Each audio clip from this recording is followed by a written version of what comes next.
a dari haɗu a hauti yeso ko fe'i wallahi dije ɓangi kaɗo mina nayi belɗum saboda me kawai non ɗum waɗa nayi en kulu kenan kulu tunaninku kaɗan ne kulu wai kanwan innanki Sailuba da take aure a Adamawa wa take aure ne take zaune cikin koshin lafiya kaɗo ne lokacin da muka shiga fari shanunmu suke ta mutuwa su wa suke aiko mana kan abinci kaɗo ne lokacin da innanki ba ta da lafiya aka kai ta asibiti ana buƙatar jini waye ba ta jini kaɗo ne kulu lokacin da barayi suka zo mana nan suka dame mu su waye suka kawo mana ɗauki kaɗo ne hannu waɗanda makankat wannan waje da muke zaune waye ba mu kaɗo ne kulu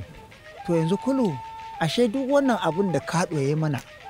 bai kamata mu gane cewa kaɗo masoyin mu bane haka ne hala mere ta ayo fa bandu mayo fa no usani haba na gane insha Allah na so in tafka kuskure akan abin da wasu suke faɗa tsakanin Hausawa da Fulani na fuskanci Bahaushe shine abokin Bafulatani na haƙiƙa